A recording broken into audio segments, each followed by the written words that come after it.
नई बहू, आज किसी भी सब्जी या दाल में नमक मत डालना। क्यों माँ जी? सभी के लिए हफ्ते में एक दिन भोजन में नमक छोड़ने का नियम बना रही हूँ। घर की नई नवेली छोटी बहू को अपने कमरे में बुलाकर सासू जी ने समझाया और सासू जी की बात सुनकर छोटी बहू ने सिर हिलाकर सहमति जताई। ठीक है माँ जी।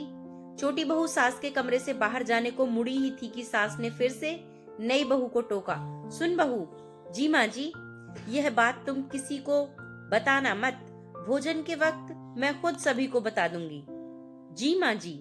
घर की छोटी बहू मुस्कुराते हुए अपनी सास के कमरे से बाहर चली गई। छोटी बहू के जाते ही उस घर की बड़ी बहू ने सास के कमरे में प्रवेश किया। माँ जी, लाइए, आपके सर में तेल लगा देती हूँ। यह कहते हुए उसने अपने साथ लाई ठंडे तेल की शीशी का ढक्कन खोल हथेली भर तेल उड़ेल लिया और सास ने भी मुस्कुराकर उसका स्वागत किया।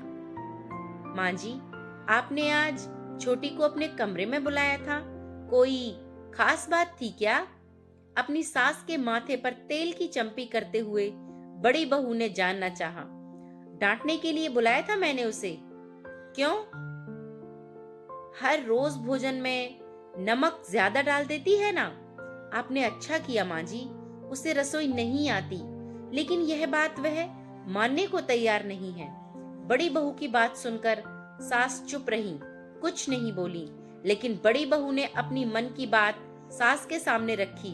माँ जी, आप कहें तो मैं फिर से रसोई संभाल लूं और उसे साफ सफाई जैसे बाहर के काम जो आजकल मैं करती हूँ आप उसे दे दीजिए। नहीं, अभी नहीं, आज और देख लेती हूँ। सास ने मुस्कुराते हुए बड़ी बहू को आश्वासन दिया और सास की बात सुनकर बड़ी बहू ठंडे तेल की शीशी लेकर वापस सास के कमरे से बाहर चली गई। इधर भोजन का वक्त होते ही छोटी बहू ने सभी के लिए भोजन की थाली सजा दी। भोजन का पहला निवाला मुंह में डालते ही सास मुस्कुराई। आज भोजन बहुत स्वादिष्ट बना है। वही रसोई के दरवाजे के पर्दे की ओट में खड़ी छोटी बहू को आश्चर्य हुआ, क्योंकि उसकी सास के साथ साथ घर के सभी सदस्य भी बड़े मन से बिना कोई नमक की शिकायत किए स्वाद लेकर भोजन कर रहे थे। भोजन समाप्त कर सास ने बड़ी बहू को अपने कमरे में आने का इशारा किया। सास का इशारा पाकर बड़ी बहू झटपट कमरे में पहुंची। माँ जी, आपने मुझे बुलाया? बहू, मुझे पता है कि तुम रसोई अच्छी तरह संभाल लेती हो और तुम्हें भोजन में नमक डालने का सही अंदाजा भी है। सास के मुंह से अपनी तारीफ सुनकर बड़ी बहू बहुत खुश हुई। जी माँ जी, लेकिन बने बनाए भोजन में दोबारा नमक मिला देने से स्वाद बिगड़ जाता है। शायद इस बात का अंदाजा तुम्हें नहीं है।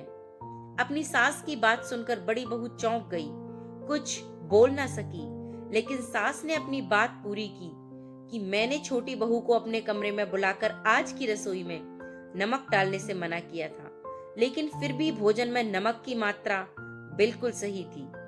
यह सुनते ही बड़ी बहू के पैरों तले से जमीन खिसक गई। वह सास के पैरों में गिर पड़ी। माँ जी, मुझे माफ कर दीजिए।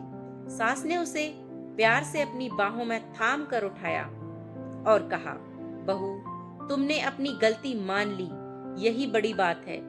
लेकिन फिर भी मैं आज से घर के सारे कामों का बंटवारा करती हूँ और बंटवारे में एक संशोधन कर रही हूँ। बड़ी बहू सर झुकाए खड़ी रही, लेकिन सास ने अपना फैसला सुनाया।